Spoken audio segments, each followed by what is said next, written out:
Nagpaymang no batok avian influenza o bird flu vaccine nga ginabaligya online ng Department of Agriculture. Sa pahayag ni Edgar Pasaol, ang information officer sa maong buhatan, gidili sa balaw ang pagbaligya sa maong klase sa produkto gumikan sa delikadong dala niini dili lang sa mga binuhing hayop ingon man sa mga tawo.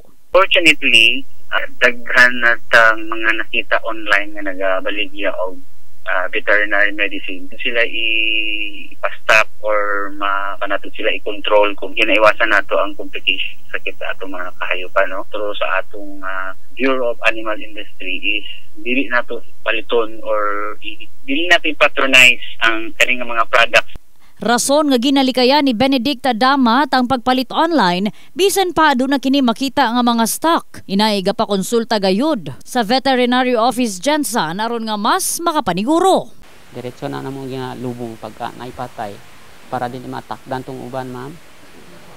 Ug ang tao pud mo na ako'y na kuan, ma'am, nakita na po sa online po. Kay ang ako ang amo man good sa kumpanya man gud nila ginakuha ang ilahang mga kuan, mga product. Ang ako lang, ma'am, mas gwapo gyapon kung gikan sa government na kuan kanang para sa vaccination, ma'am. Inay nga mupalit sa lain-laing online shopping platform, mudangop matud pa sa mga ginasaligang institusyon alang sa bakuna sa ilang mga binuhi. Kaninong mga baligya online dili sa regulated. So ang pag-apply ani nato sa atong mga alagang hayop kinanglan guni sa proper way ba, wala po takabalo kung sa effect ani di lang sa hayop o sa mga owners or sa tao mismo.